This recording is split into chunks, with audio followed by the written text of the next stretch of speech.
It is amazing how quiet a lot of white conservative evangelicals have been when it comes to what took place in Charlottesville, Virginia. Now, very few of them have really taken strong stances. Let's show you some of the tweets here.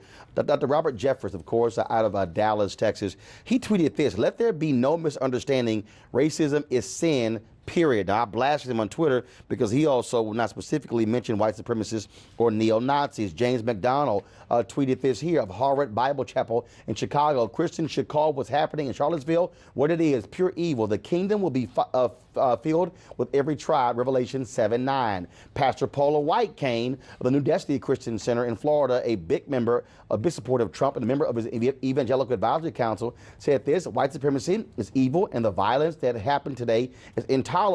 Praying for those injured and the families of those we lost." Now, to be fair, not all of the pastors on Trump's advisory council were silent on white supremacy, though we did ask about a dozen white pastors to join us today. Not one would come on the show.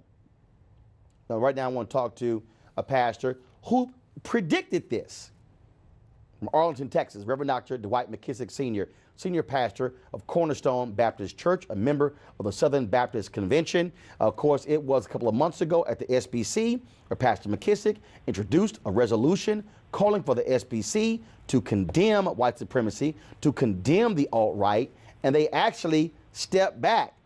They actually did not take an aggressive stance, and it was only after the pressure that they actually passed a much more, let's say, lukewarm resolution. Pastor McKissic, how you doing? Good morning, Roland. I'm doing well. Well, Doc, first of all, you called this. I mean, you said that the SBC must take a strong stance, and when we talked in Miami at the American Black Film Festival, you made it clear that a lot of these pastors, the very people out there protesting, are in their churches. Roland, it was obvious to me just from observing social media. That's when I became alarmed. There seemed to be complicity here between the groups, and it makes me very uncomfortable being a part of the Southern Baptist Convention with people claiming to be Southern Baptists and alt-right. We need to make sure by a vote that these people are not welcome here. They are not wanted here.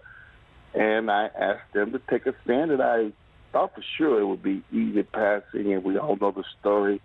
It was a rough ride, but we finally got there, and God be praised that I'm grateful that the messages who would not take this sitting down, I've been given a lot of credit, but it was the messages of that convention who said, no, we will not leave this convention silent on the subject of the alt-right. This is not just the Southern Baptist Convention. Must take a stand, and the president stepped up to the plate and made sure it happened, Steve Gaines, and I'm grateful that we got it done out there, because we would really have egg on our face. We have no credibility to address this subject to the nation right now if we had left Phoenix Convention without having taken a stand against alt-right. This is not just the SBC. I went on Twitter and I saw Franklin Graham condemning what took place in Charlottesville, but saying nothing specific about white supremacy.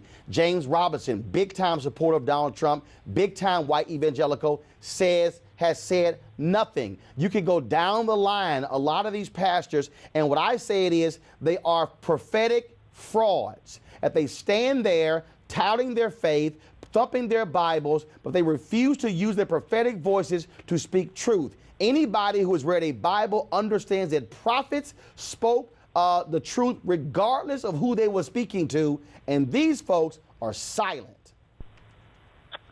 Roland, this is an attack against the kingdom of God. And what needs to happen is the black, white, Asian, and Hispanic believers, those of us who are authentic, we need to come together and make a stand against the alt-right, the KKK. This demon of racism is raising its ugly head as never before.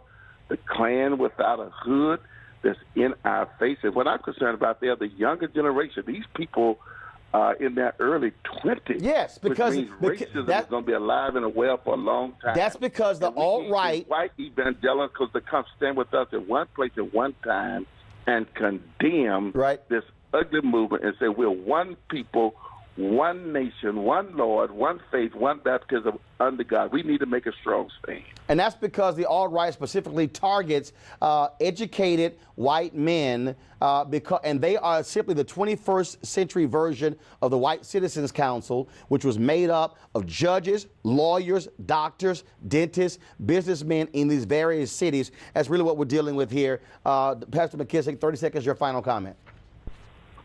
Oh, so this is the reincarnation of the John Birch Society, sounds like.